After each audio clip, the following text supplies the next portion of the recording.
सन वू एक farmer special forces soldier है जो अपनी नेशनल सर्विस कंप्लीट करने के बाद कॉलेज लाइफ में वापस लौट आया। सब कुछ यूजुअल लग रहा था जब एक दिन लेक्चर के बीच में एक स्ट्रेंज प्रॉम्प्ट उनके सामने आता है जो उनसे एक क्लास चूज करने को कहता है। सन वू सिलेक्ट करता है नेक्रोमांसर, एक रेयर और पावरफुल क्लास जो उसे अनडेड को कंट्रोल करने की एबिलिटी देती है। दुनिया और कॉलेज कैंपस दोनों ही कोलैप्स के एज पर खड़े दिखते हैं और अब सन वू को अपनी नई पावर्स का यूज करके मॉन्स्टर से लड़ना है और साथ ही अपने क्लासमेट्स की मदद भी करनी है। चलिए कहानी शुरू से शुरू करते हैं। कहानी ओपन होती है एक केओटिक मॉर्निंग से। रश आवर में सब लोग अपनी बिजी लाइफ में भाग रहे होते हैं। भीड़ भरी बसेस, स्टूडेंट्स धक्के मारते हुए अंदर घुसने की कोशिश कर रहे होते हैं और हर तरफ हंगामा। सब कुछ कंट्रोल के बाहर लगता है। एक पॉइंट पर एक बस रुकती है कॉलेज के सामने जहां से एक थका हुआ लड़का उतरता है। यह है सन वू, हमारा प्रोटैगनिस्ट। वो पूरी तरह ड्रेन लगता है और सोचता है कि पहले साल में उसने ये सब कैसे झेला था। तभी उसका दोस्त हनहोली उसकी कंप्लेंट सुनता है और मजाक उड़ाता है। पूछता है क्या वो रियली स्पेशल फोर्सेस में था, क्योंकि एक छोटी सी कम्यूट भी बर्दाश्त नहीं हो रही। सन वू भी हंसकर पलटकर कहता है कि हनहो तो अभी तक मिलिट्री ट्रेनिंग भी कंप्लीट नहीं कर पाया। मजाक करते हुए दोनों क्लास की तरफ बढ़ने लगते हैं। तभी हनहो अचानक रुकता है और स्काई की तरफ पॉइंट करता है। वहां एक वेयर्ड सी लोडिंग स्क्रीन हवा में तैर रही होती है, 99% पे स्टक। लेकिन सन वू, जिसका विजन थोड़ा वीक है, उसे कुछ भी दिखाई नहीं देता। वो फिर हनहो का मजाक उड़ाता है, बोलता है कि शायद वो अभी तक अपनी एक्स गर्लफ्रेंड के ब्रेकअप से उबर नहीं पाया। हनहो इंसिस्ट करता है कि उसने कुछ देखा है, लेकिन सन वू उसे लाइटली लेता है। सोचता है कि हनहो ने ज्यादा गेमिंग कर ली है और अब उसका दिमाग रील और वर्चुअल वर्ल्ड में फर्क नहीं समझ पा रहा। थोड़ी बहुत मस्ती करने के बाद दोनों अपनी क्लास की तरफ बढ़ जाते हैं। क्लासरूम में सन वू अपने आप से स्ट्रगल कर रहा होता है।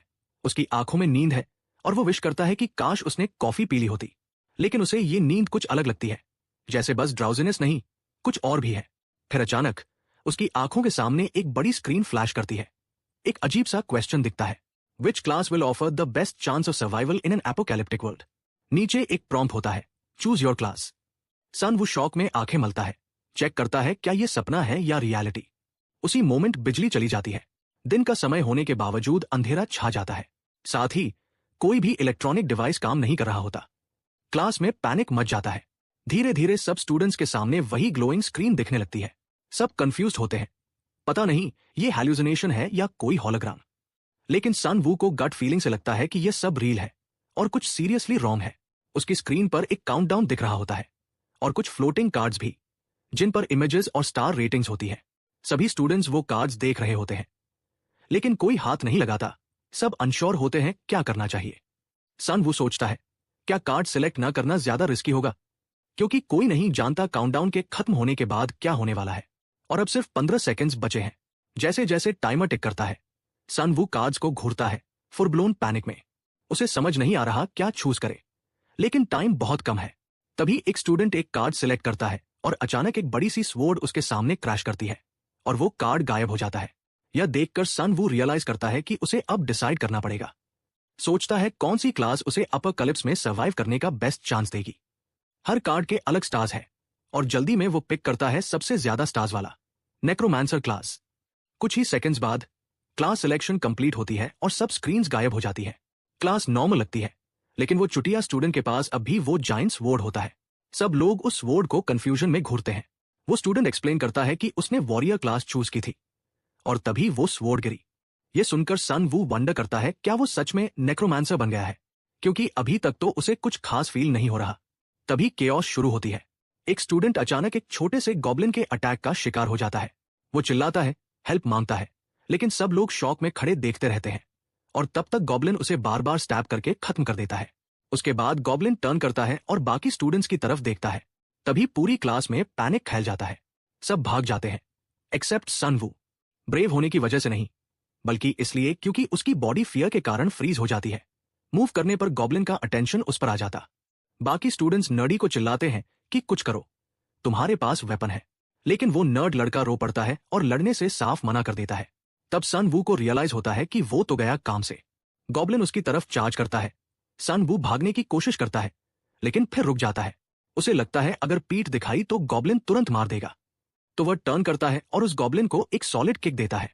गॉब्लिन छोटा होता है तो सन वू एक चेयर उठाता है और उसके सिर पर तोड़ देता है, जैसे मच्छर मार रहा हो। उसके बाद एक नोटिफिकेशन पॉपअप करता है जो नोटिफाई करता है कि उसे 10 गोल्ड गेन हुए हैं। वो मैसेज को घूरता है, सोचता है क्या उसकी दुनिया सच में किसी ट्विस्टेड फैंटेसी गेम में बदल गई है। फिर एक और अलर्ट आता है। एज अ नेक्रोमांसर अब वह डेड को कमांड कर सकता है। लेवल 1 पर वह 3 गॉब्लिन्स कंट्रोल कर सकता है और उसी मोमेंट में जो गॉब्लिन उसने मारा था वो उठ जाता है, उसकी आंखें ग्लो करती है। अब वो अनडेड वॉरियर बन गया है। सन वू फाइनली समझता है उसकी क्लास सच में अनडेड समन कर सकती है। तभी 2 और गॉब्लिन्स रूम में घुस जाते हैं। स्टूडेंट्स फिर से चिल्लाते हैं। सन वू स्टैंड करता है। उसका अनडेड गॉब्लिन उसके सामने खड़ा होता है, कमांड्स के लिए रेडी। बिना टाइम वेस्ट किए सन वू उसे अटैक करने का ऑर्डर देता है। अनडेड गॉब्लिन दोनों जिंदा गॉब्लिन्स पर चार्ज करता है और अपनी ब्लेड से अटैक करता है, लेकिन बैटल 2 के अगेंस्ट 1 था। तभी एक गॉब्लिन अनडेड गॉब्लिन के लेफ्ट आर्म को कट कर देता है। सन वू रियलाइज करता है कि अगर उसका सामन हारेगा तो उसे खुद फाइट करनी पड़ेगी। गॉब्लिन वीक दिखते हैं, बच्चों जैसा साइज है उनका, बट फिर भी उसे वेपन चाहिए। वो तुरंत स्वॉर्ड वाले लड़के को चिल्लाता है, स्वॉर्ड थ्रो करो, लेकिन वो फटीचर लड़का उस स्वॉर्ड को टाइटली पकड़ कर देने से मना कर देता है। सन वू बोलता है, फाइन, तो जाओ खुद लड़ लो। ऑब्वियसली लड़का मना कर देता है, डर के मारे फाइट नहीं कर सकता। अब सन वू का पेशेंस खत्म हो जाता है।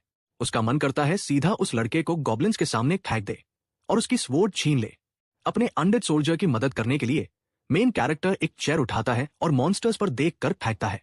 इस डिस्ट्रैक्शन का फायदा उठाते हुए स्केलेटन सोल्जर अपनी ब्लेड से उन्हें खत्म कर देता है। एमसी को 2 मॉन्स्टर्स को हराने पर और ज्यादा गोल्ड मिलता है। तभी उसकी नजर एक वन आर्म्ड गॉब्लिन पर पड़ती है जो एक अजीब सी क्यूट एक्सप्रेशन के साथ उसकी तरफ आ रहा होता है। वही स्केलेटन सीधा उसकी आंखों में देख रहा होता है, जो एमसी को थोड़ा अनकंफर्टेबल कर देता है। इसलिए वो बोलता है, शायद देख। स्केलेटन धीरे से अपना सर झुकाता है, जैसे उसे बुरा लगा हो। इसी वक्त सन वू को एक और नोटिफिकेशन मिलता है। वो अनडेड को कंट्रोल कर सकता है। टाइम वेस्ट किए बिना वो स्पेल यूज करता है और दोनों मरे हुए गॉब्लिन्स को रिवाइव कर लेता है। अब उसके लेवल के हिसाब से अनडेड सोल्जर्स की मैक्स लिमिट तक वो पहुंच चुका होता है। जब तक सब लोग ये समझने की कोशिश कर रहे होते हैं कि हो क्या रहा है, तभी कॉलेज के दूसरे पार्ट से हेल्प की चीखें सुनाई देने लगती है। एमसी को तब रियलाइजेशन होता है कि ये सिर्फ कैंपस अटैक नहीं लग रहा, शायद ये पूरे देश में हो रहा हो। बाहर का सीन बिल्कुल एपोकालिप्टिक लग रहा होता है। पूरा शहर आग में जलता हुआ दिख रहा है। इसी सिचुएशन को देखते हुए एक स्टूडेंट दरवाजा खोलता है और कहता है कि हमें मूव करना चाहिए। दूसरा सजेस्ट करता है कि पार्किंग लॉट की तरफ भागते हैं, उसके पास कार है। जैसे ही सब स्टेयर्स की तरफ दौड़ते हैं, शैडो से एक ग्रुप ऑफ गॉब्लिन्स उन पर अटैक करता है, लेकिन गॉब्लिन्स के पहुंचने से पहले ही अनडेड स्केलेटन्स मॉन्स्टर्स पर टूट पड़ते हैं।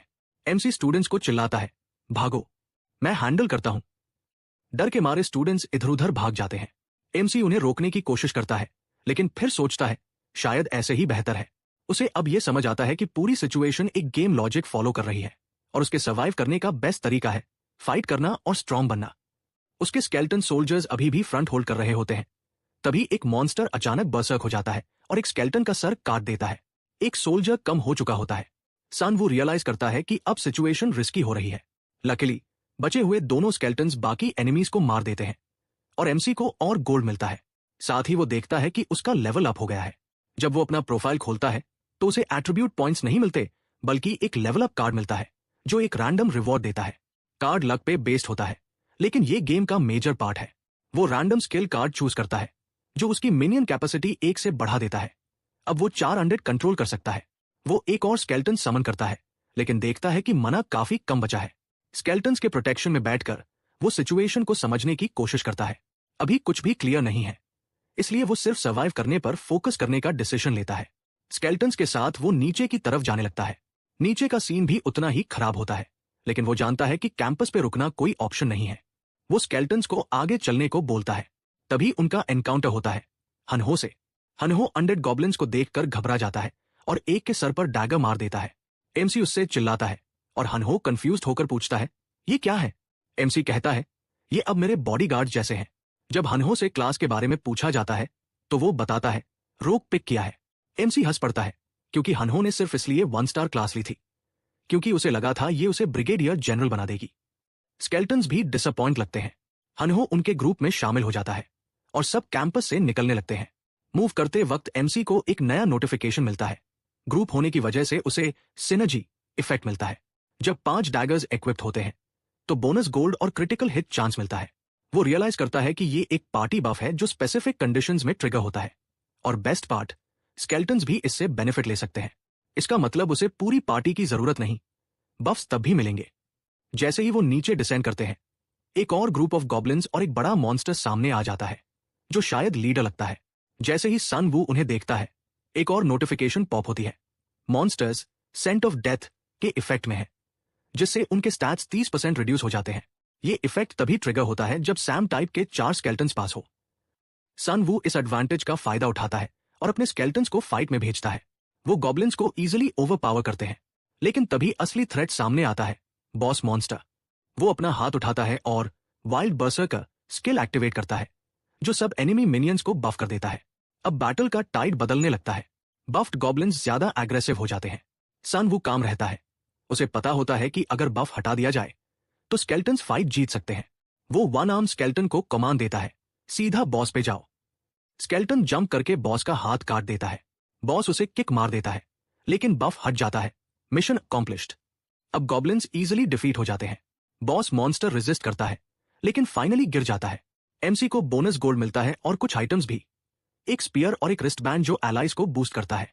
जब वो आइटम्स उठाता है, वन आर्म स्केल्टन उसके सामने खड़ा होता है, रिकॉग्निशन का इंतजार करते हुए। एमसी मुस्कुराता है, उसके सिर पर थपकी देता है और स्केल्टन सच में खुश लगता है। फिर सब आगे बढ़ने लगते हैं।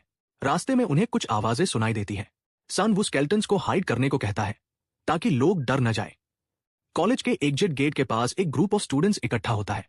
एक स्टूडेंट सबको शांत करने की कोशिश करता है, कहता है कि उसने स्टूडेंट काउंसिल से कांटेक्ट कर लिया है, गेट लॉक्ड है, कोई बाहर नहीं जा सकता। सन वो तुरंत उस बंदे को पहचान लेता है, जिन सियोक, एक बुली जो लड़कियों को भी परेशान करता था। स्टूडेंट काउंसिल में था, इसलिए अब लीडर बनने का नाटक कर रहा है। जिन सियोक एमसी और हनहो से कहता है कि उन्हें दूसरे स्टूडेंट्स की प्रोटेक्शन करनी चाहिए, क्योंकि उनके पास वेपन्स है। वो एमसी से उसकी क्लास भी पूछता है और खुद के गॉब्लिन मारने की स्टोरी घुमाता है। एमसी उसकी बकवास सुन के क्रिंज कर रहा होता है। तभी एक नर्डी लुकिंग स्टूडेंट स्वॉर्ड लेकर आता है और कहता है कि स्टेयरकेस के पास गॉब्लिन्स है। जिन सियोक सबको नियरबाई कैफे में ले जाने को कहता है और बोलता है, फ्रंट हम संभालते हैं। वहीं एमसी अपने दोस्त को एक मैसेज दिखाता है जो कैफे के डोर पर लिखा होता है, डोर तभी खुलेगा जब बॉस एक सर्टेन टाइम लिमिट में मारा जाए, वरना बॉस और ज्यादा पावरफुल बनेगा।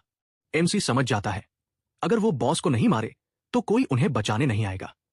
तभी वो जिन सियोक से फिर मिलता है, जो एक नर्डी लड़के को गॉब्लिन्स को रोकने के लिए बोलता है। एमसी पूछता है, क्या तूने डोर का मैसेज देखा? नर्ड कहता है हाँ, लेकिन वो रेस्क्यू टीम का वेट कर रहा है, शायद कोरियन मिलिट्री आ जाए। एमसी जानता है वेट करना सुइसाइड होगा। जब वो वापस स्टेयर्स की तरफ बढ़ता है, गॉब्लिन्स उनकी तरफ दौड़ते हैं। नर्ड का तो हार्ट अटैक होने वाला होता है और तभी स्केल्टन्स भी दिख जाते हैं। नर्ड फुल पैनिक में। एमसी तुरंत स्केल्टन्स को सिग्नल देता है स्टॉप करने का और बताता है कि वो उनका मास्टर है। फिर वो स्टूडेंट काउंसिल वाले को इडियट बोलता है और स्केल्टन्स को बैटल में भेज देता है। सेंट ऑफ डेथ के सिनर्जी बफ की वजह से गॉब्लिन्स कुछ नहीं कर पाते। स्टूडेंट्स कैफे के ग्लास के पीछे से स्केल्टन आर्मी को फाइट करता देखते हैं। एमसी भी गॉब्लिन्स को स्पीयर से पीटने लगता है। जिन सियोक शॉक में होता है, उसका तो पहला चांस मिलते ही भाग जाने का प्लान था। जब गॉब्लिन्स भागने लगते हैं, एमसी स्केल्टन्स को स्टेयर्स ब्लॉक करने को कहता है। उसे पता है लोगों का ट्रस्ट तभी मिलेगा जब उन्हें लगेगा कि स्केल्टन्स उसके कंट्रोल में है। तभी उसका ब्रेसलेट वाइल्ड स्पिरिट बफ एक्टिवेट करता है। सभी मिनियंस की स्पीड बूस्ट हो जाती है। ये गॉब्लिन्स अब खतरा नहीं है, लेकिन एमसी जानता है और बड़े मॉन्स्टर्स आने वाले हैं। स्टूडेंट्स को फाइनली समझ आता है वो स्केल्टन्स का लीडर है। जब आर्मी गॉब्लिन्स को खत्म करती है, चीयर सुनाई देती है। लोग उस पर भरोसा करने लगते हैं। एमसी लूट चेक करता है, लेकिन सिर्फ एक नोटिफिकेशन मिलती है, उसने एक रूलेट टिकट जीता है। वो सोचता है ये मिलेगी कैसे, उसके पास तो कोई इन्वेंट्री भी नहीं है। सभी वापस इकट्ठा होते हैं और एमसी जिन सियोक को देखता है, थोड़ा स्मर्क करता है और पूछता है, क्या काम आया तू?